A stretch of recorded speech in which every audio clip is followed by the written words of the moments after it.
every storm is something different. It throws something different at you. So it's not like you can think you've learned the lessons. Your approach has to be, it's going to be different. It's going to be worse. You have to come at it with the mindset that it's going to be a worst case scenario. Now we're in the Kimball Pavilion, which didn't exist at the time of Sandy. We're up on the 7th floor, but we could look down and see the East River, and everything that you see down there was underwater at the time of Sandy. Water came up, completely submerged the FDR service road, all these platforms.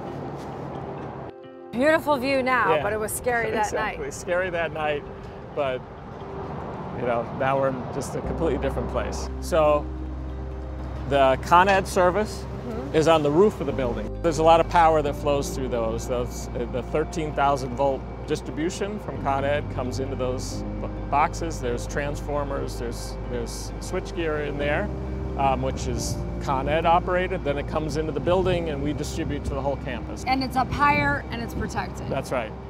That's right. So this is our central plant. It has our cogeneration system and our backup boilers. Wow. There's so much equipment in here. Yeah. At the time of Sandy, we didn't have any of this. So all the power came from Con Ed.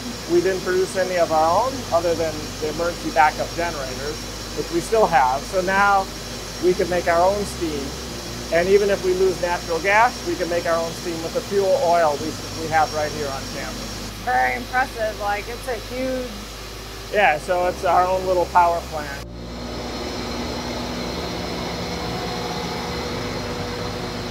So these are the emergency generators.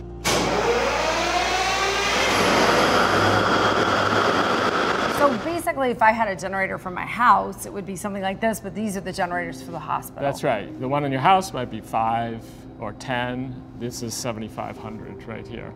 So, and this is just for these two buildings. Then we have similar systems in other buildings. We have multiple sources of power, multiple sources of cooling, and different sort of strategies so that we can be flexible and resilient regardless of what comes our way. This place itself is really state-of-the-art when it comes to efficiency and resilience.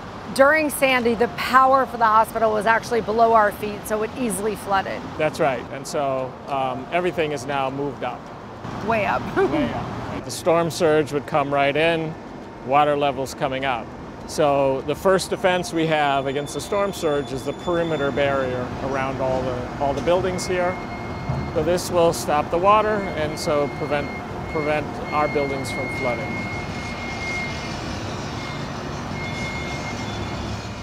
So we wanted levels of redundancy. We want backups to backups to backups. So in addition to our exterior flood barriers, we have these interior flood barrier doors to protect critical equipment. In this case, it's our fuel oil tank room in the energy building. And so you can see they can close this door, bolt it in place really quickly. Like a submarine, just to segment off sections of the submarine.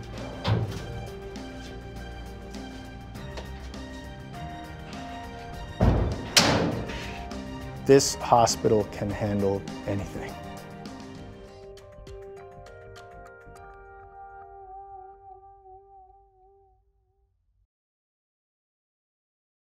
I'm Amy Freeze. Welcome to Fox Weather's YouTube page. We have more great videos on the way, so make sure to subscribe to stay updated on all things weather.